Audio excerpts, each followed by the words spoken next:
عزیز طلباء و طالبات، ہمارے آج کے لیکچر کا موضوع ہے ڈرامہ کا فن۔ آئیے ابتدا میں ڈرامے کی تعریف سے متعلق کچھ باتیں کرتے ہیں۔ شیلڈن جینی کے مطابق ڈرامہ اس یونانی لفظ سے ماخوذ ہے جس کے معنی ہیں میں کرتا ہوں اور جس کا اطلاق کی ہوئی چیز پر ہوتا ہے۔ ارسطو کے مطابق ڈرامہ انسانی افعال کی ایسی نقل ہے جس میں الفاظ کی موزونیت اور نغمے کے ذریعے کرداروں کو محو گفتگو اور مصروف عمل ہو بہو ویسا ہی دکھایا جائے جیسے کہ وہ ہوتے ہیں، یا ان سے بہتر یا بدتر انداز میں پیش کیا جائے۔ مختلف ادیبوں اور دانشوروں نے ڈرامے کی مختلف تعریفیں پیش کی ہیں۔ ان سب کا نچوڑ سادہ اور مختصر تعریف میں یوں پیش کیا جا سکتا ہے: کسی قصے یا واقعے کو کرداروں کے ذریعے تماشائیوں کے سامنے پھر سے عملاً پیش کرنے کو ڈرامہ کہتے ہیں۔ چنانچہ ڈرامے کی تحریری شکل، اسکرپٹ کی اہمیت اس نقشے کی سی ہے جس کو کسی عمارت کی تعمیر سے پہلے تیار کیا جاتا ہے۔ گو کہ نقشے میں عمارت کی تکمیل نہیں ہوتی، اسی طرح اسکرپٹ تیار ہو جانے سے ڈرامہ مکمل نہیں ہوتا۔ جس طرح عمارت کی تکمیل کے لیے نقشے کے بعد اینٹ، پتھر، سیمنٹ، لوہا، لکڑی، کاریگر اور مزدوروں کی ضرورت ہوتی ہے، اسی طرح ڈرامے کی تکمیل کے لیے اسکرپٹ کے علاوہ اداکار، تماشائی، اسٹیج، آواز، روشنی، موسیقی، کاسٹیومز اور دوسری بہت سی چیزوں کی ضرورت ہوتی ہے۔ مختصر یہ کہ ڈرامے کی تکمیل اس کی پیشکش کے بغیر ممکن نہیں ہوتی۔ آئیے اب کچھ باتیں ڈرامے کے اجزائی ترکیبی سے متعلق کریں۔ ارسطو کے مطابق ڈرامے کے اجزائی ترکیبی 6 ہیں: پلاٹ، کردار، مکالمہ، زبان، موسیقی، آرائش۔ آئیے چند باتیں پلاٹ کے بارے میں کرتے ہیں۔ جب مختلف واقعات کو ایک فطری و منطقی تسلسل، بامعنی و باطنی ربط و آہنگ اور ہم آہنگی کے ساتھ پیش کیا جاتا ہے تو اسے پلاٹ کہتے ہیں۔ وقت محدود ہونے کی وجہ سے ڈرامے کا پلاٹ اعجاز و اختصار کا تقاضا کرتا ہے، لہٰذا اس کی تراش خراش اور تشکل میں ایک خاص فنی مہارت کی ضرورت ہوتی ہے۔ یہاں واقعات کو اس طرح ترتیب دیا جاتا ہے کہ ان میں مسلسل ارتقاء ہو، یہاں تک کہ وہ نقطۂ عروج کو پہنچ جائے۔ عام طور سے پلاٹ 2 طرح کے ہوتے ہیں: اکہرے اور تہدار۔ پیشکش کے لحاظ سے اکہرا اور سادہ پلاٹ ڈرامے کے لیے زیادہ موزوں ہوتا ہے۔ پلاٹ میں غیر معمولی پیچیدگی حرکت و عمل میں رکاوٹ بننے کے ساتھ ساتھ تماشائیوں کی اکتاہٹ اور الجھن کا بھی سبب بنتی ہے۔ پلاٹ کو 6 مرحلوں میں تقسیم کیا جاتا ہے: آغاز یا تمہید، ابتدائی واقعہ، عروج کی شروعات، نقطۂ عروج، تنزل اور انجام۔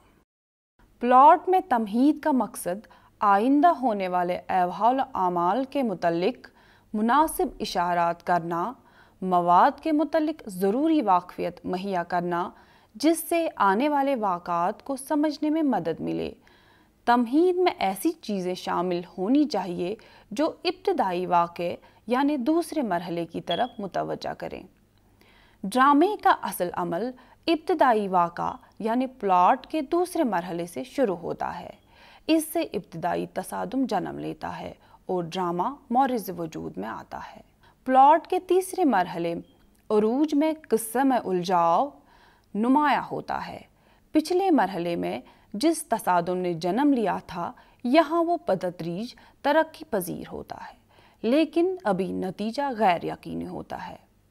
پلاٹ کا چوتھا مرحلہ نقطۂ عروج یا کلائمیکس ہے، جس کے معنی ہیں قصے کے تصادم کا انتہا کو پہنچ جانا۔ چونکہ متصادم عناصر زیادہ عرصے تک کشمکش اور الجھاؤ میں مبتلا نہیں رہ سکتے، لہٰذا اس مرحلے میں تمام مختلف اور متصادم قوتوں کی کشمکش عروج کو پہنچ کر ایک ایسی حیثیت اختیار کر لیتی ہے کہ ان میں سے ایک کی کامیابی یقینی ہو جاتی ہے اور یہاں سے قصے کا انجام نظر آنے لگتا ہے۔ پلاٹ کے 5ویں مرحلے تنزل میں ڈرامائی تصادم انجام کی طرف بڑھتا نظر آتا ہے اور پچھلے الجھاؤ میں سلجھاؤ اور حل رونما ہونے لگتے ہیں۔ یہاں پر رکاوٹیں دھیرے دھیرے دور ہونے لگتی ہیں، غلط فہمیوں کا ازالہ ہو کر مشکلات دور ہو جاتی ہیں۔ المیہ میں اس کے برعکس وہ عناصر رفتہ رفتہ منہدم ہونے لگتے ہیں جو شر و فساد کو روکے ہوئے تھے۔ نتیجے کے طور پر تباہی و بربادی سامنے آ جاتی ہے۔ پلاٹ کا آخری مرحلہ انجام ہوتا ہے۔ اس مرحلے پر ڈرامائی تصادم کے ایسے پہلو ظاہر ہوتے ہیں جن سے تکمیل کا احساس ہوتا ہے۔ انجام المیہ ہو یا تربیہ، اس میں اسباب و وجوہات کے منطقی اصول عموماً نظر انداز نہیں کیے جاتے تاکہ انجام گزرے ہوئے حالات و واقعات کا فطری نتیجہ ہی ہو۔ ایسا انجام جو کرداروں کے اوصاف اور پلاٹ کے عمل سے براہ راست رونما نہ ہو بلکہ ناگہانی طور پر خارجی دنیا سے نازل ہو جائیں، ناقص اور پست ہو سکتا ہے۔ پلاٹ کے تعلق سے تصادم کی کافی اہمیت ہے، حالانکہ تصادم کا شمار پلاٹ کے اجزائی ترکیبی میں نہیں ہوتا، پھر بھی یہ پلاٹ کا اتنا اہم حصہ ہے کہ ڈرامہ چاہے المیہ ہو یا تربیہ، اس کے بغیر وجود میں آنا مشکل ہے۔ تصادم کی مختلف صورتیں ہو سکتی ہیں۔ یہ کبھی دو قوتوں، دو اداروں یا مقاصد کے درمیان ہوتا ہے، کبھی کردار اور کردار میں ہوتا ہے، کبھی کردار اور ماحول میں ہوتا ہے، کبھی کردار اور تقدیر میں ہوتا ہے، کبھی ایک سوسائٹی کا دوسری سوسائٹی سے ہوتا ہے، کبھی نیکی اور بدی میں، کبھی موت اور زندگی میں، کبھی فرض اور محبت، کبھی عقائد کا عقائد سے، اور کبھی کردار کے اندر متضاد رجحانات کا بھی ہوتا ہے۔ اب ہم چند باتیں ڈرامہ میں کردار نگاری کے تعلق سے کریں گے۔ کردار۔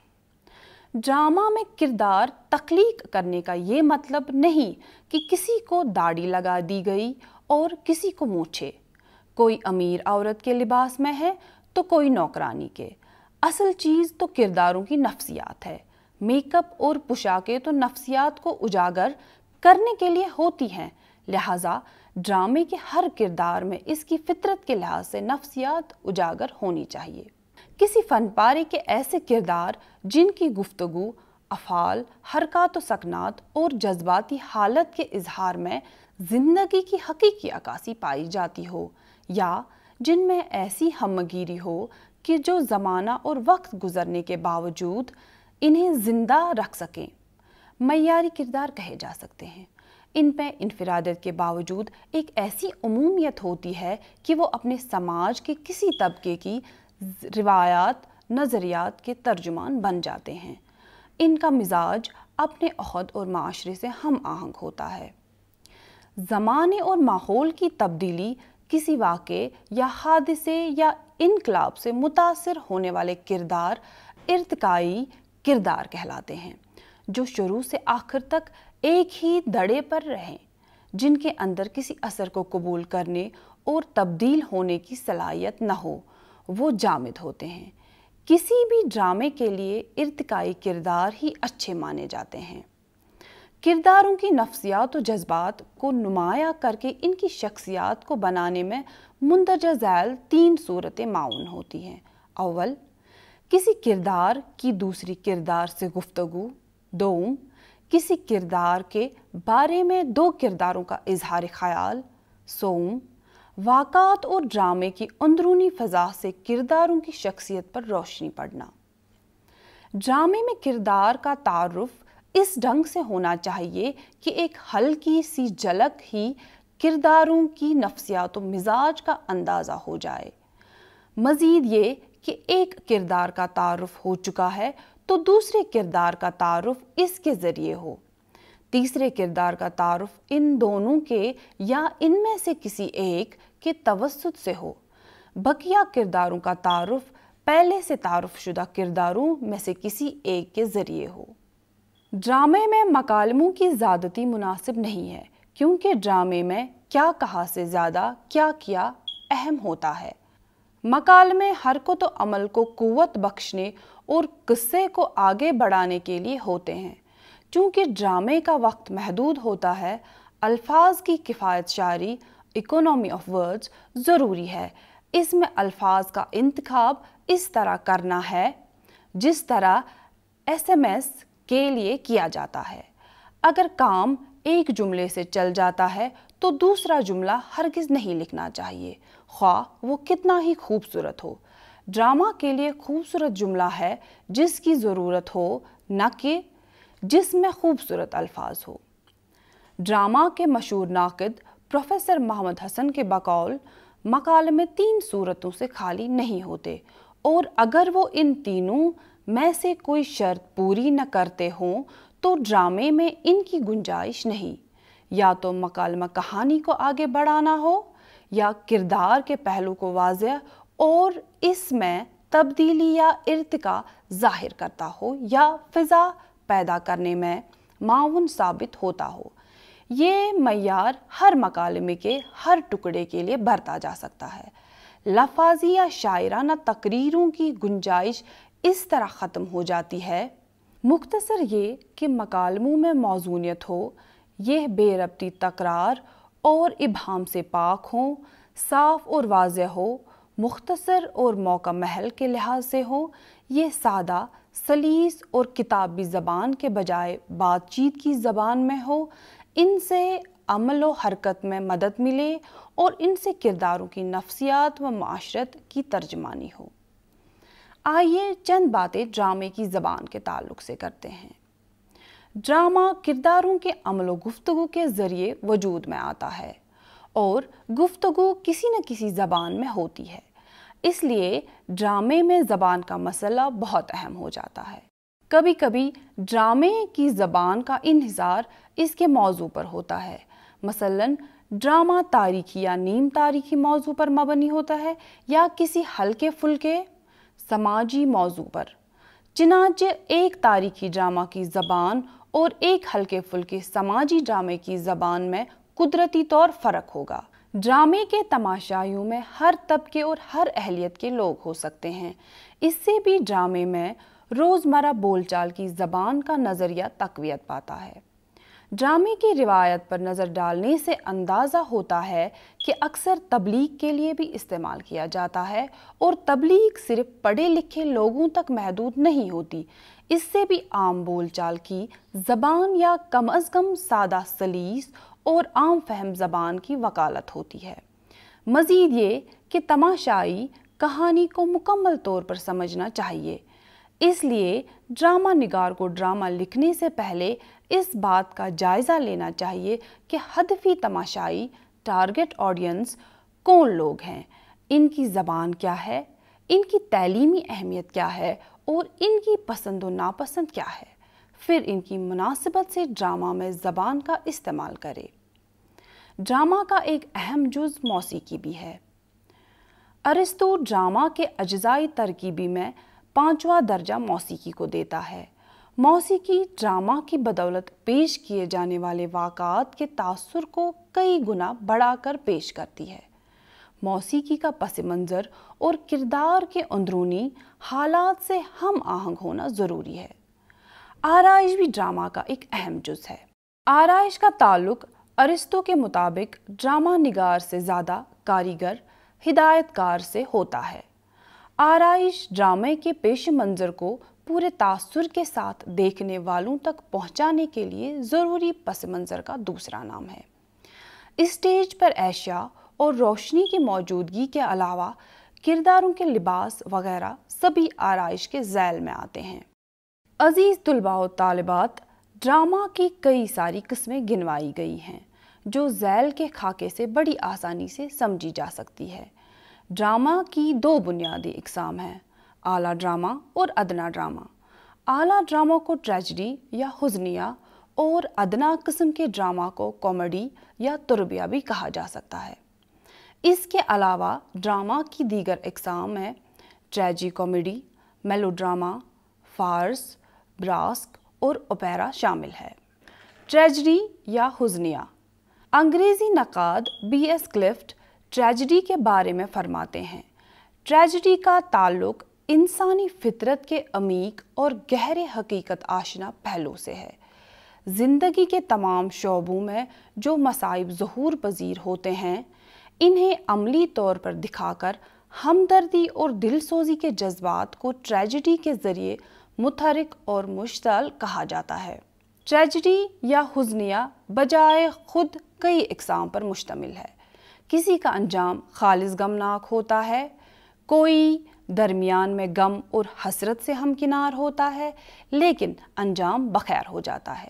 کسی ٹریجڈی کا پلاٹ آغاز سے خوشی مسرت پر مبنی ہوتا ہے، رفتہ رفتہ اس کے نیک کردار نیک اور خوش انجام ثابت ہوتے ہیں اور برے کرداروں کا خاتمہ بربادی اور آفات و مصائب پر ہو جاتا ہے۔ ایسے ڈرامے میں پلاٹ کا انتخاب انسانی زندگی کے مختلف حالات و واقعات سے کیا جاتا ہے، جس میں رنج و غم، مسرت و انبساط اور مختلف جذبات انسانی کے نمونے پیش کر کے ان سے معنی خیز نتائج مرتب کیے جاتے ہیں۔ یہی سبب ہے کہ ٹریجڈی میں ڈرامہ کے حقیقت آشنا پہلو سب سے زیادہ بڑھ چڑھ کر نمایاں ہوتے ہیں۔ ٹریجڈی کی ایک قسم طرب انگیز حزنیہ بھی ہے، جس میں رنج و الم کے بھرپور پہلو نمایاں ہوتے ہوئے انجام نیک اور طرب انگیز ہوتا ہے۔ برخلاف اس کے خالص حزنیہ میں نیک اور بد تمام کرداروں کو آخر میں تباہی کے خوفناک غار میں دھکیل کر انجام غمناک دکھائی جاتا ہے۔ ایسے حزنیہ کی اعلیٰ مثال شیکسپیئر کا ڈرامہ ونٹرز ٹیل ہے اور میکبتھ و ہیملٹ میں غم قصہ کا اصل جز ہے، مگر مسرت یا خوشی کے پہلو ضرورتاً کہیں کہیں شامل کر دیے گئے ہیں۔ مختصر طور پر یہ کہا جا سکتا ہے کہ حزنیہ یا ٹریجڈی انسانی زندگی کی ایسی سچی تصویر ہے جس میں خوشی و غم انسانی زندگی کی طرح پہلو بہ پہلو شریک نظر آتے ہیں۔ کامیڈی یا تربیہ۔ کامیڈی میں عام طور پر تو ایک ایسا پلاٹ ہو سکتا ہے جس کی ابتدا خواہ کسی انداز کی ہو مگر انجام میں خوشی اور راحت آرام کا ظہور ہو، لیکن اس کے علاوہ طنزیہ اور مزاحیہ داستان بھی کامیڈی میں شامل ہے۔ کامیڈی کا پلاٹ خواہ وہ کسی قسم کا ہو، عموماً اس انداز کا ڈرامہ تفریح و تفنن کی غرض سے لکھا جاتا ہے، لیکن محض تماشائیوں کو ہنسانے کی غرض سے الفاظ کی الٹ پھیر اور غیر متعین ظرافت کے پہلو نکالنا یا طنزیہ سنجیدگی کا دامن چھوڑ دینا ذوق سلیم کے شایان شان نہیں ہے، اور ایسی گھٹیا کامیڈی ادنا نقالی میں داخل ہو کر شائستگی و سنجیدہ نگاری کے منافی ہے۔ طنزیہ اور عام مزاحیہ ڈراموں میں بڑی حد تک الفاظ سے لطف اثر پیدا کیا جا سکتا ہے، لیکن لطافت میں نازیبا الفاظ کا استعمال کثافت پیدا کرنے کا ضامن ہوتا ہے۔ بہرحال اس قسم کے ڈرامے کے لیے ہنسی مذاق اور گالی گلوچ کے درمیان نازک سے فرق کو مد نظر رکھنا انتہائی ضروری ہے۔ ایک اعلیٰ کامیڈی کے لیے بلند پایہ مذاق کی ضرورت ہے۔ ادنا صنف ڈرامہ میں حسب ذیل 5 قسمیں ہیں۔ ٹریجی کامیڈی۔ اس قسم کے ڈرامہ کا پلاٹ ٹریجڈی اور کامیڈی کی ملی جلی شکل پر مبنی ہوتا ہے۔ غم کی ہلکے اثرات بھی ہوتے ہیں اور شائستہ ظرافت کے ذریعے تماشائیوں کو سنجیدہ مزاح کا موقع فراہم ہو جاتا ہے۔ میلو ڈرامہ۔ اس صنف ڈرامہ میں ایسے واقعات کی کثرت ہوتی ہے جس کی ایک کڑی کو دوسری کڑی سے ملانے کے لیے کھینچ تان کی جائے اور خلاف فطرت حالات و واقعات کی شدید کشاکش دکھائی جائے۔ غیر متوازن شدت اور قوت کا استعمال جا بجا ہو، نیک و بد کی کشمکش کے دوران میں طوالت سے کام لیا جائے، مکالمے طویل ہو، غیر ضروری خود کلامی ہو، فطرت جذبات و حسیات زیادہ اثردار اور طاقت زیادہ نمایاں رہے، کسی جذبے کے اظہار میں رکت طاری کرنے کی غرض سے نامناسب شدت روا رکھی جائے، قدیم ڈراموں کا عام انداز اس قسم کے بے شمار مثالیں پیش کرتا ہے جو ہر زبان میں پائے جاتے ہیں، خصوصاً انگریزی میں مارلو اور اردو اسٹیج کے بکثرت ڈرامہ اس قسم کی عام مثالیں ہیں۔ فارس ڈرامے کی اس صنف میں عموماً عام فہم، ظرافت اور مضحکہ خیز واقعات ہوتے ہیں اور اس کا مقصد محض عامیانہ تفریح و تفنن ہے۔ براسک یہ مزاحیہ ڈرامہ کی ایک عامیانہ قسم ہے جس میں کمتر ظرافت کے پہلو نمایاں کرنے کی غرض سے کسی ایک موضوع کو زیر بحث لایا جاتا ہے، جس میں پست درجے کے اشخاص شریف اور اعلیٰ اشخاص کی نقلیں کرتے اور شریف و اعلیٰ شخصیتیں رذیلوں کی حرکتیں اختیار کر لیتے۔ اس کا مقصد عام تماشائیوں کو گھٹیا تفریح اور ہنسنے ہنسانے کا سامان مہیا کرنا ہے۔ اوپیرا یہ منظوم ڈرامہ ہے جس کا پلاٹ خواہ ٹریجڈی ہو یا کامیڈی، اس کی تدبیر گری اور اسلوب و ادا مکمل طور پر گنایا موسیقی سے بھرپور ہوتا ہے۔ اس صنف کی ترتیب و تشکیل کے لیے ڈرامہ نگار کا ماہر موسیقی ہونا ضروری نہیں ہے، مگر شعر و شاعری سے واقف ہونا لازمی ہے، یا پھر وہ شاعر اوپیرا لکھ سکتا ہے جس کو ماہر موسیقی کار کا اشتراک و تعاون حاصل ہو، تاکہ ڈرامہ کی تدبیر گیری کے ساتھ ساتھ نغمہ نگاری کے فرائض خوش اسلوبی سے انجام پاتے رہیں۔ عزیز طلباء و طالبات، مجھے امید ہے کہ اس لیکچر کی وساطت سے آپ نے ڈرامے کے فن کے تعلق سے کافی جانکاری حاصل کی ہوگی۔ آج کے لیے اتنا ہی، آئندہ پھر کسی موضوع کو لے کر آپ کے سامنے حاضر ہوں گے۔ جب تک کے لیے خدا حافظ و ناصر۔